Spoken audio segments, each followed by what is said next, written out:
Vote చోరీ ప్రచారంలో భాగంగా కేంద్ర ఎన్నికల సంఘంపై కాంగ్రెస్ అగ్రనేత రాహుల్ గాంధీ చేస్తున్న ఆరోపణలు తప్పుబడుతూ 272 మంది ప్రముఖులు బహిరంగ లేఖ రాశారు.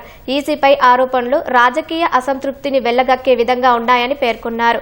లేఖ రాసిన 272 మందిలో ప్రముఖుల్లో 16 మంది రిటైర్డ్ న్యాయమూర్తులు, 123 మంది మాజీ అధికారులు, 133 మంది మాజీ సాధికాధికారులు, 14 మంది మాజీ రాయబారులు ఉన్నారు. భారత ప్రజాస్వామ్యం, రాజ్యాంగ సంస్థలపై మచ్చవేసే ప్రయత్నం జరుగుతోందని ఆందోళన వ్యక్తం చేశారు. విధానపరమైన ప్రత్యామ్నాయాలను తీసుకురావడానికి బదులుగా నిరాధార ఆరోపణలు చేస్తున్నారని పేర్కొన్నారు. మహారాష్ట్ర, హర్యానా అసెంబ్లీ ఎన్నికల్లో ఓటు చోరీ జరిగిందంటూ రాహుల్ చేసిన వాదనలు ప్రస్తావించారు. ఆధారాలు లేని ఆరోపణలు చేసినందుకు, ప్రభుత్వ ఉద్యోగులను బెదిరించినందుకు రాహుల్పై ఎలాంటి అధికారిక ఫిర్యాదు నమోదు కాలేదన్నారు. ఓటర్ల జాబితా ప్రత్యేక సమగ్ర సవరణ ఎస్ఐఆర్ను విమర్శించడాన్ని వారు ఖండించారు. ఎస్ఐఆర్పై ఈసీ స్పష్టమైన వివరణ ఇచ్చిందని, సుప్రీంకోర్టు కూడా మార్గదర్శకాలు జారీ చేసిందని గుర్తు చేశారు. రాజకీయ నాయకులు రాజ్యాంగ ప్రక్రియను గౌరవించాలని కోరారు.